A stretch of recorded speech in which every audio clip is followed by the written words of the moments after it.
dès qu'on dit qu'un peuple appartient au peuple de Dieu. Alors, quelle preuve y a-t-il pour prouver qu'il est le peuple de Dieu? C'est la présence de l'arche de l'alliance de Dieu. L'intérieur de l'arche se trouve l'alliance de Dieu. C'est l'alliance que Dieu a établie. Les deux tables de l'alliance au milieu d'Israël. C'est pourquoi le peuple qui pose de l'arche de l'alliance de Dieu. Le peuple qui a les tables de l'alliance l'intérieur et appelle le peuple de Dieu. C'est ce que dans la Bible, on nous donne voir.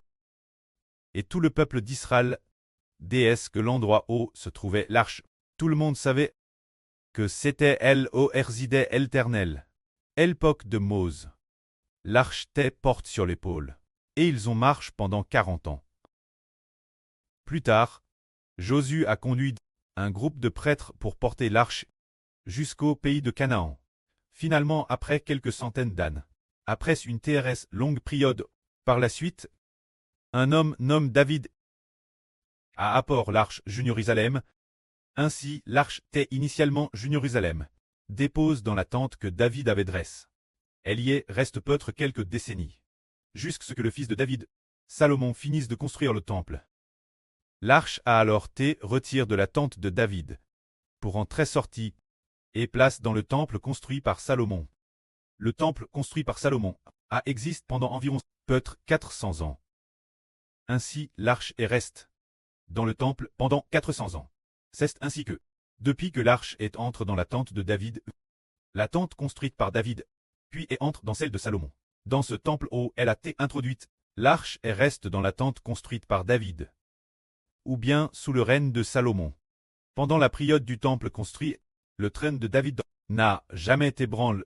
Les descendants de David ont toujours RGN sur le terrain, car cette arche tête et ce temple avait été construit par Salomon. C'est pourquoi les descendants de Salomon, se dire les descendants de David, bien qu'ils aient commis beaucoup de mauvaises actions, fait de terrestres nombreuses choses perverses, Dieu ne les a pas pour autant complètement abandonné, bien qu'il les ait constamment ch'tis. Mais après tout, l'arche était toujours dans le temple construit par Salomon. C'est pourquoi Dieu a continué faire miséricorde aux descendants de David, nation après nation, en les laissant régner, jusqu'à ce que, en réalité, ils aient tellement abandonné Dieu, abandonne un point tel, que Dieu ne pouvait plus le tolérer. Le précleste a alors envoyé l'arme de Babylone détruire le temple. Et partir de ce moment tel, a aboli l'alliance royale, conclue avec les descendants de David, jusqu'à ce que le prêtre dise que celui qui t'est promis arrive, établisse une nouvelle alliance.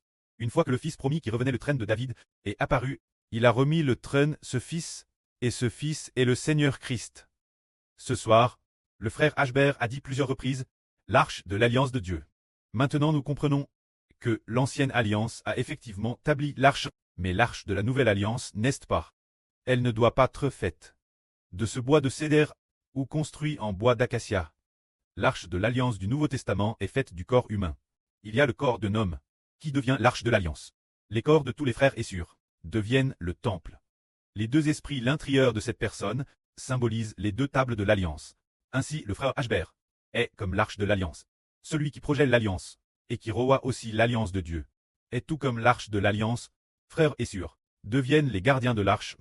Le temple qui garde l'arche de l'alliance, devenant ensemble des pierres dans le temple, pour garder l'arche de l'alliance, parce que nous avons gardé cette alliance, nous avons obtenu le traîneux et la prêtrise. C'est ce que Dieu nous fait comprendre. Alors frères et sœurs, si vous pouvez l'accepter, suivez de PRS le frère Ashbert. Portez ensemble l'arche de l'alliance de Dieu. Gardez l'arche de l'alliance. Se dire. Prêchez ensemble l'évangile du frère Ashbert. Soutenez le frère Ashbert. Avec le précleste et le Seigneur travers le frère Ashbert. La vraie qu'il prêche, pour que le salut de Dieu et du Seigneur se propage de la bouche du frère Ashbert. Tout comme le frère Ashbert est l'arche de l'alliance, et devient le souverain sacrificateur.